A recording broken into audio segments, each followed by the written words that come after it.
Presented by Ford Trucks, the best-selling trucks for 49 years, built Ford tough. And it's Ron Harper Jr., the play we showed you right off the top of the show, coming up with the big block that led to the Hugo Gonzalez layup on the other end. As, again, the Celtics getting a little bit of something from everyone up and down the lineup tonight. But, Scal, the question I have for you is Ron Harper Jr. is a guy that probably a lot of people didn't expect to be making contributions on this team, and here you are.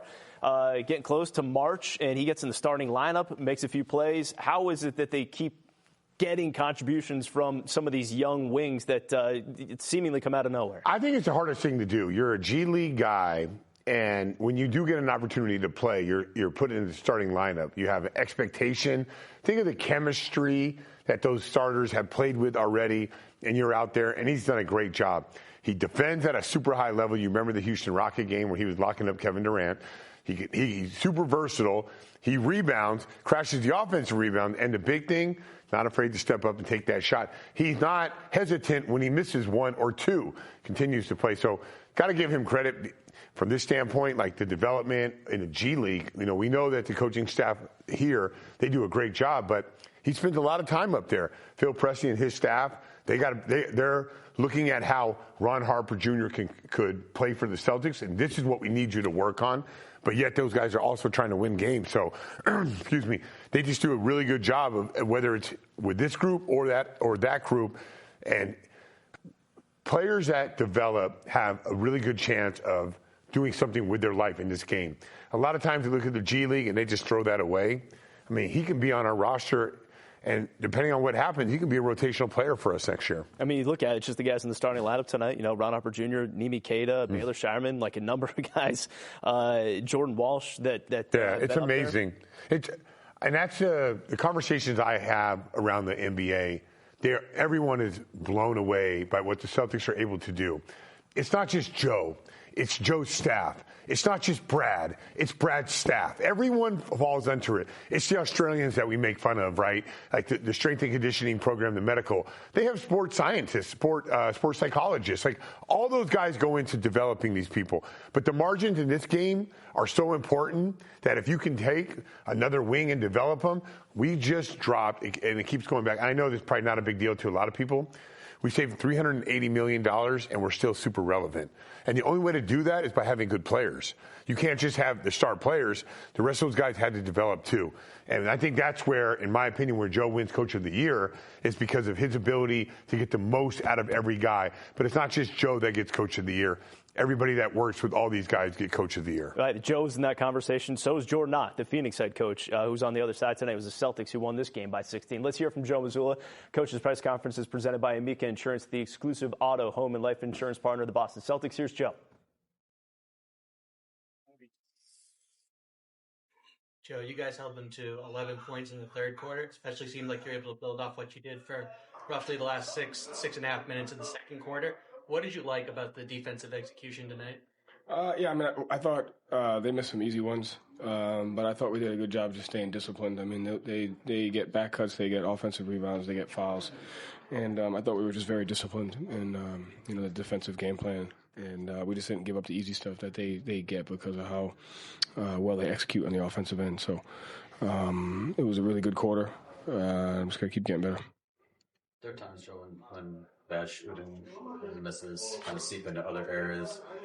In that first half, two turnovers, offensive rebounding is big. How did that kind of keep you? Yeah, I mean, at one point, I think, it was, we had 8 offensive rebounds, they had 4, and we were getting great shots, we just weren't making them. And so that's just what you have to just fight for perspective. You have to, we were doing some good stuff. We needed to do a better job on the defensive glass. We ended up getting more shots than they did, and then, the shots finally came. But credit to the guys for, even when we're not, shooting well, we're still defending, and we got to keep that up.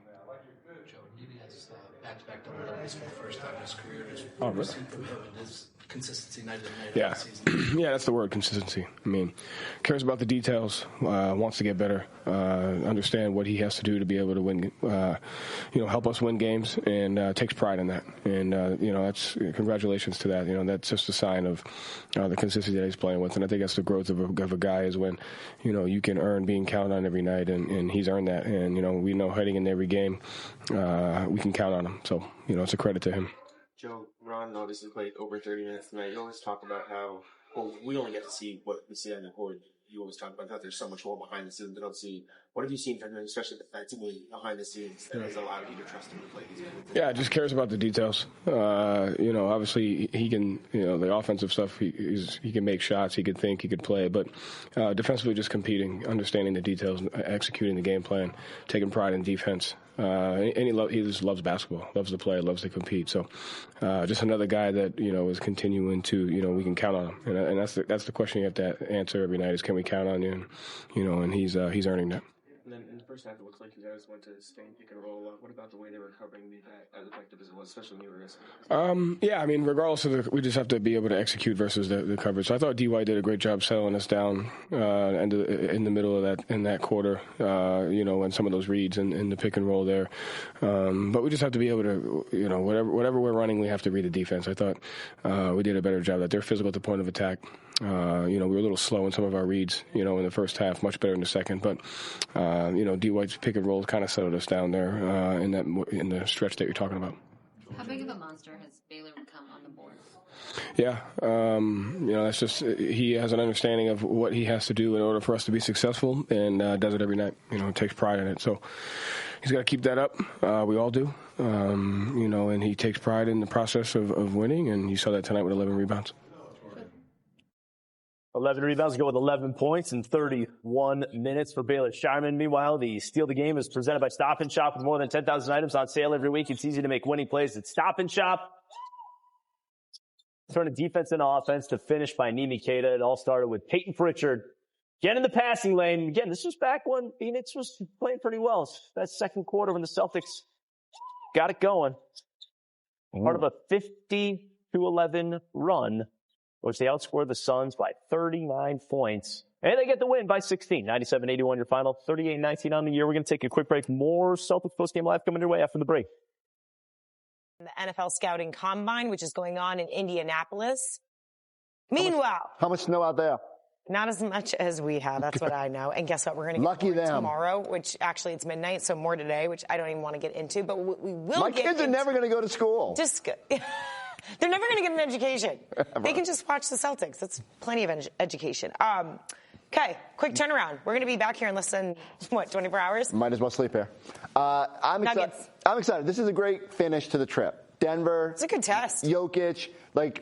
It clearly here, and I think Jaylen Brown was due for a night off, but it's not a surprise to me that if they were going to rest them one game on this trip, that it ended up being here against Phoenix, and now he comes out fresh in an MVP-type showdown with Jokic and the Nuggets. Nuggets are in a weird space right now. They've had the number one offense for most of the year, but their defense hasn't been very good.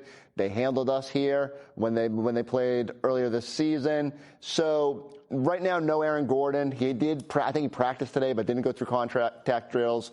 That's a huge void right now for the Nuggets. But the Celtics have just got to find a way to finish this trip strong. Look, if you had said 3-1 before they went out west, probably would have taken it. But now you got to get greedy. And I just feel like with that spotlight and a chance to further the MVP conversation, really excited to see what Jaylen does with this stage. And again, it doesn't have to be the scoring output overall, just making everyone else around him better, taking on defensive challenges. Jamal Murray was a pest during that game here. So hopefully the Celtics are laser focused tomorrow and find a way to further that conversation. All the right things, right? Derrick returning home to Denver. Denver is third in the West, 36-22. Nikola Jokic coming off of a game, 35-20-12. To no surprise, which, by the way, listen to those numbers again. 35-20-12. It's against Golden State. Ridiculous. But what a great test for the Celtics to see Jaylen Brown after a rest here tonight, him getting going. Baylor with the rebounding, Mimi with the rebounding, Ugo with picking up full court. I mean, you were just saying it, right? Like, the Celtics are rolling right now. Like, in all facets, the defense is better. Everyone's contributing. They're in a really good space, and that's why. Especially, this is one of the first, obviously coming off of a lesser game, a chance for them to kind of show again how good they are. Yeah, and if you guys are sick of shoveling, which you will be more tomorrow, guess what? Just turn on the TV, hang with your crew, because we're back in action Wednesday against the Nuggets, and our coverage, it starts at 9 p.m. You will be up. You're not going to be tired with Celtics Pregame Live presented by TD Bank. And then switch back to us because we're your family after the game for highlights and player and coach reaction on Celtics Postgame Live presented by your New England Ford dealers. And remember, you know the drill. You can stream all of our coverage on the NBC Sports app and NBCSportsBoston.com. Remember, if we can't sleep, you can't sleep. Yeah, you can't sleep. We're a Boston family, y'all. The Celtics live stream is brought to you by your New England Cadillac dealers. It's the official luxury vehicle of the Boston Celtics. We're all here together. The Celtics are second in the East, 2 games above the Knicks and the Cavs. We're your people. Turn the switch on over and come hang with us tomorrow. Love you guys. I need you to bring this energy for the pod in a few minutes. Listen, what time is it?